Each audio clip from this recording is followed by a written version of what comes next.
Serial सरू में आ गया है बहुत ही जबरदस्त और चौंका देने वाला ट्विस्ट। जी हाँ, इस बार की कहानी में आपको दिखने वाला है वो मोड़ जहां अनिका सबके सामने एक ऐसा कदम उठा लेती है जिसे देखकर हर कोई हैरान रह जाता है। अब जो अनिका है वह सबके सामने खड़ी होकर वेद से कह देती है कि वह उसे सबके सामने प्रपोज करे। यह बात सुनकर वेद अंदर से तो बिल्कुल भी तैयार नहीं होता, लेकिन हालात ऐसे होते हैं कि वह मजबूरी में सबकी नजरों के सामने घुटनों के बल बैठकर अनिका को प्रपोज कर ही देता है। अनिका इस पूरे पल को बहुत ही ज्यादा एंजॉय कर रही होती है क्योंकि वह जानती है कि उसने जो फूल वेद को दिया है वो उसने सरू के ही बालों से चुपचाप निकाला था।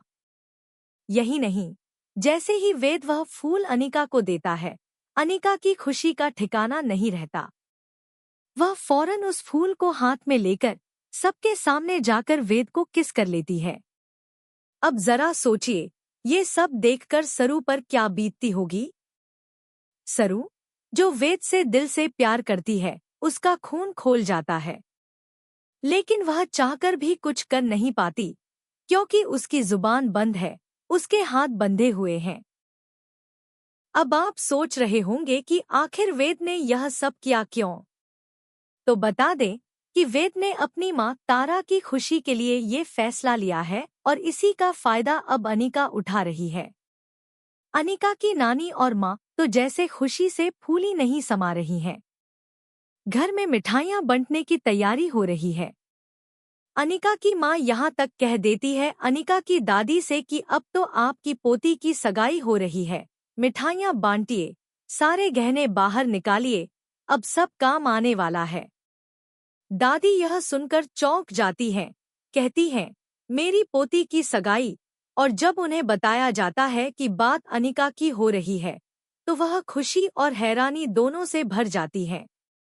लेकिन असली तूफान तो अब आने वाला है, क्योंकि सरू की हालत अब बिगड़ने वाली है। वो देखेगी वेद को किसी और के साथ, वो भी उस लड़की के साथ जो उसकी सौतेली बहन है, यानी अनिका। अब सवाल ये है कि क्या इस एंगेजमेंट में कोई बड़ा धमाका होगा? क्या सरू की असली पहचान सामने आएगी? क्या अब सच सामने आ जाएगा कि सरू कोई और नहीं बल्कि चंद्रकांत की बेटी और अनिका की सगी बहन है?